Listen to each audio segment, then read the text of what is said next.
pessoal, Fábio Mota falando com vocês para mais uma super quarta, mais uma programação especial do IndyCast Brasil, aquele discurso que eu faço sempre. Dessa vez vou tentar ser o mais otimizado possível. Fiquem atentos às nossas programações. Eu já peço para vocês desde já deixarem o seu like aqui com a gente, é muito importante. Já falei também várias vezes, não vou tentar não ser repetitivo, mas é muito importante a sua participação aqui conosco. Tá bom?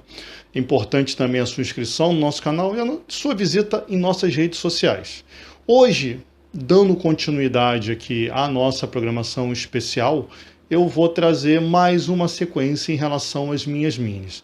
Já falei de Lola, já falei de Reiner, já falei de Penske, já falei dos IR da década de 90, que marcaram a estreia da IRL, vamos dizer assim.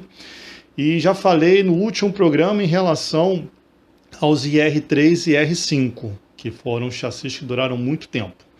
Hoje, dando continuidade a essa programação, eu vou apresentar os primeiros DW12 que eu tenho, que na verdade não são tão de 12, são a partir de 13 a 15. Mas eu vou explicar para vocês como funciona, como foi um pouco da história desse carro e também porque eles ainda hoje servem como base para os IR18, que vieram a ser uma linha de substituição, e os atuais IR21 já com Aeroscreen.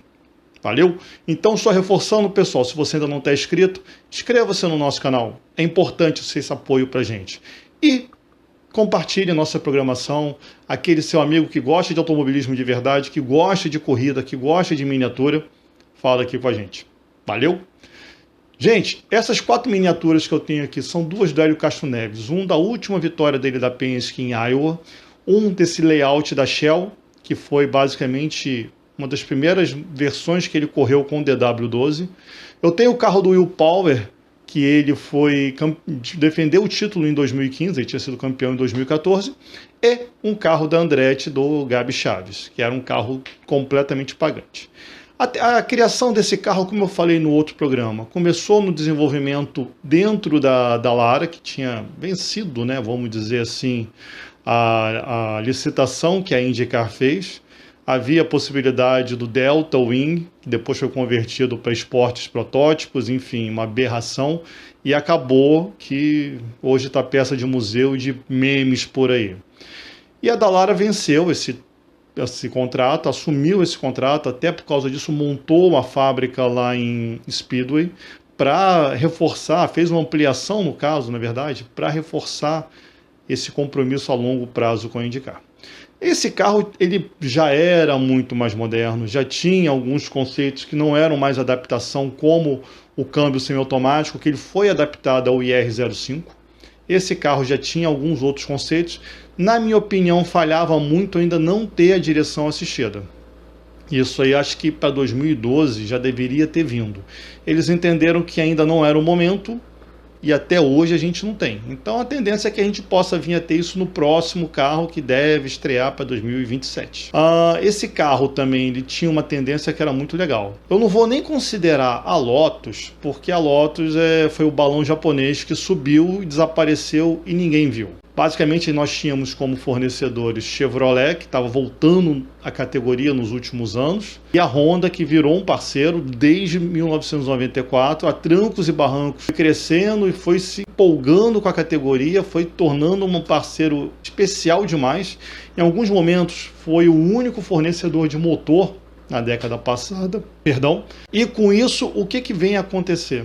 O carro novo vem como aquela coisa, rejuvenescimento da categoria, aquilo que eu falei, ele seria chamado chassi IR12, dando sequência, né? Mas pelo fato de Dan Weldon, que havia falecido no GP de Las Vegas no ano anterior, o último ano e a última corrida da série IR05, eles resolveram homenagear. Isso foi um acordo entre a IndyCar, a Dallara e os chefes de equipe. E ficou uma marca que até hoje a gente já viu várias evoluções desse carro, mas no final todo é o corpo em cima do DW12. Outra coisa que eu julgo interessante demais falar desse carro também é que ele tinha uma ideia que, oferecida pela IndyCar, pelo regulamento da época, que as equipes que usassem determinados motores poderiam ter kits aerodinâmicos exclusivos. Um exemplo, a Penske usava a Chevrolet. Ela não podia usar o equipamento as peças que eram produzidas para a Honda, por exemplo, e vice-versa. Então, com o passar do tempo, esse carro que era até bem limpo, vocês viram aí no vídeo de abertura, tornou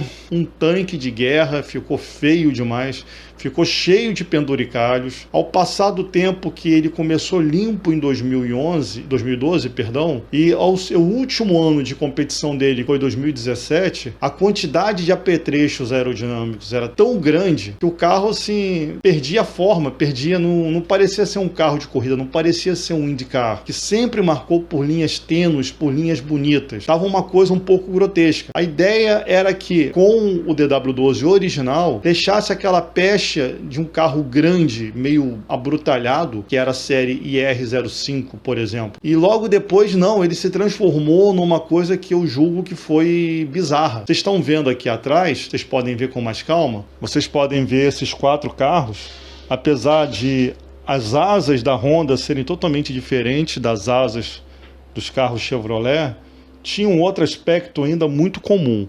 Atrás você tinha uma saída de ar antecipada para poder melhorar o fluxo de ventilação do motor, assim como poder também dar uma redução aerodinâmica mais interessante. Mas no mais o carro era basicamente comum para todos. E outro aspecto muito interessante nesse carro é que ele durou basicamente até 2017. A cada ano sofria alterações, mas em nenhum momento as alterações que a Dallara e as equipes trabalharam em conjunto vinham em otimizar o carro. Então a ideia do DW12 original era muito boa, só que era um carro que era para durar 3, 4 anos. A gente pensa, mas o carro mudou muito. Não, mudou a carenagem, mudou a casca do ovo. A base é a mesma de 2011, quando ele começou a ser testado a exaustão. Sofreu várias alterações de layout, mas em si é o mesmo carro, é a mesma célula. Então ainda é uma questão de a gente entender que a gente está em pleno 2025. Eu estou falando de um carro que está correndo há pelo menos 14 anos. Eu não vou nem falar a questão relativa aos testes. A última grande atualização que esse carro recebeu foram mais asas para manter a estabilidade. A Honda, por exemplo, tinha um kit de asas partidas em 2 e os carros da Chevrolet tinham uma asa traseira única. Além de esteticamente ter sido um projeto horroroso, na minha opinião, Fábio Mota falando, não era aquela questão de você ter o layout de um carro de corrida Indy. Como eu falei, carros mais adaptados, mais finos, mais igualados aerodinamicamente, inclusive os próprios charutos da época do AJ Foyt, por aí vai. Os carros estavam tanques. Para quem lembra dos anos 90, os Lolas, os Reynolds, que eram bem afilados, podiam ser até cadeiras elétricas em relação à segurança, mas em matéria de beleza eram muito bonitos. E o que eu estou falando aqui, eu não estou falando contra a segurança, não. Muito pelo contrário. O que eu estou falando aqui é num quesito básico em relação a gente ter a beleza equiparada à segurança. Segurança sempre em primeiro lugar. Mas esses carros realmente veio de uma ideia que era para ser bem interessante e num certo ponto, e pensando nos escritórios de design, arquitetura automotiva que a gente encontra muito comumente na Europa, esses carros jogaram um pouco contra. A Dallara foi muito criticada e a solução para esse problema vai vir somente em 2018, quando esse modelo ele é mantido o chassi, mas ele é totalmente redefinido, centro de gravidade realinhado para que possa surgir o IR18, que volta a ter uma cara de carro Indy. E para isso a gente vai falar no próximo episódio. Valeu, galera! Obrigado por mais um tempo aí junto comigo. Fiquem com Deus e fiquem de olho nas nossas programações. Curta, comente e compartilha. Fábio Mota, IndyCast Brasil. Um abraço! Valeu, pessoal! Gente, eu sou o Fábio Mota, eu queria agradecer a audiência de vocês até aqui, valeu demais, mais uma super quarta, lembrando das nossas programações, terça-feira, a terça espetacular, sempre com uma corrida do passado, mais remoto ou menos remoto, sempre em português, para que vocês possam matar saudade, se divertir, e para os que estão chegando para a Índia agora entender que é um passado super rico, super emocionante. A quarta-feira sempre na super quarta, programas como esse, de doses curtas, mas contando histórias, relembrando histórias, discutindo fatores técnicos. E, na quinta-feira, o nosso programa de entrevistas. Valeu, galera! Muito obrigado. Vejo vocês a qualquer momento aí. Um abraço, fiquem com Deus e tchau!